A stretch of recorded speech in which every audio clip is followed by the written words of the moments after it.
در کوچه پوچارسکی خانه قدیمی بود با پنجره‌های رو به حیاط. در آن خانه زنی زندگی می‌کرد که همه در شهر او را عزیزم صدا می‌زدند. نامش اولگا سیمونووا بود. زن جوانی بود با صورتی آرام و چشمانی همیشه مهربان. صدایش لطیف بود و نگاهش آرام. وقتی حرف می‌زد انگار نسیمی ملایم در فضا پخش می‌شد. مردم نمی‌دانستند چرا او را عزیزم صدا می‌زنند. شاید به خاطر چشم‌های ملتمسش بود یا شاید چون هر کس که با او حرف می‌زد احساس می‌کرد دارد با دوستی صمیمی درد دل می‌کند. اولگا همیشه در کنار یک مرد بود و هر بار که عاشق می‌شد افکار و باورهایش را همان مرد شکل می‌داد. خودش فکری نداشت، آنچه شوهرش می‌گفت همان را تکرار می‌کرد. اولین شوهرش کوکین بود. مدیر یک تئاتر کوچک، مردی لاغرندام و عصبی مزاج. همیشه نگران باران بود چون اگر باران می‌آمد کسی به تئاتر نمی‌رفت. هر روز با ناراحتی می‌گفت اینم شد زندگی، همیشه بارون. مردم فرهنگ ندارن، نمی‌فهمن هنر یعنی چی.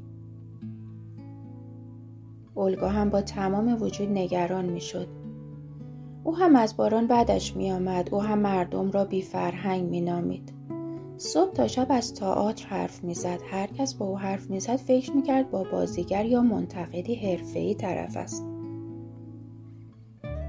اما هنوز 1 سال از ازدواجشان نگذشته بود که کوکین بیمار شد و مرد.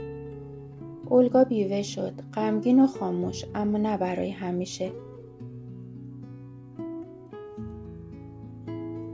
بعد از چند ماه تنهایی مردی به نام واسیلی پوستونیکوف وارد زندگی اولگا شد. تاجر چوبی پرکار، تنومند و واقع‌بین.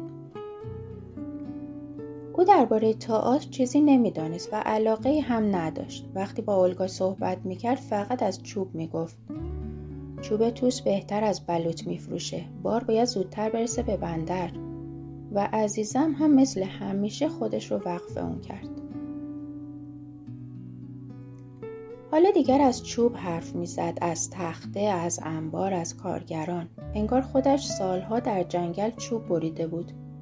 اگر کسی از او می‌پرسید از تئاتر چه خبر، می‌خندید و می‌گفت آخه تئاتر چیز مهمی نیست، کار جدی چوبه، تجارت واقعی.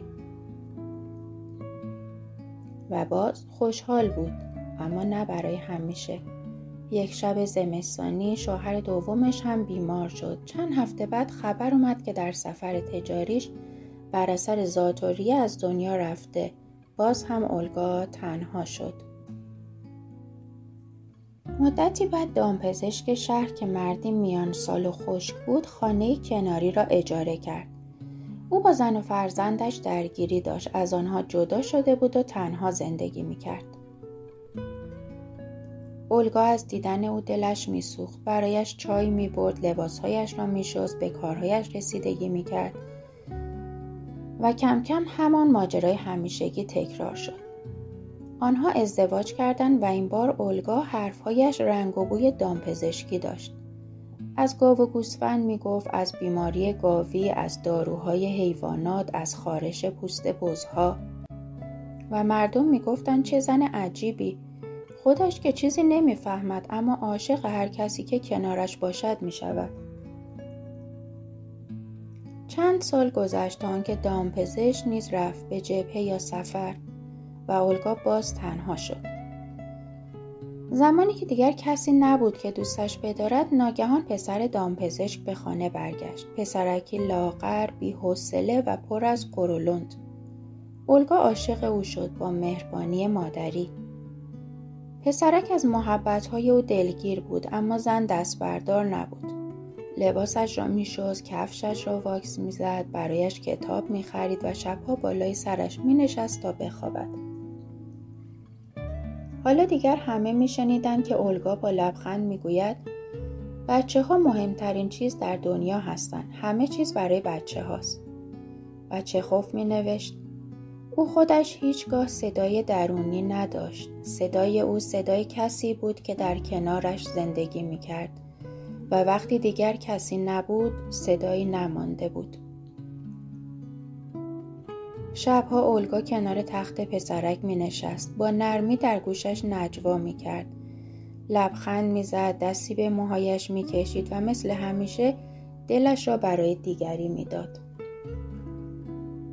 او عزیزم بود، زنی که همیشه خودش را وقف دیگری می کرد، بی آنکه بداند خودش کیست.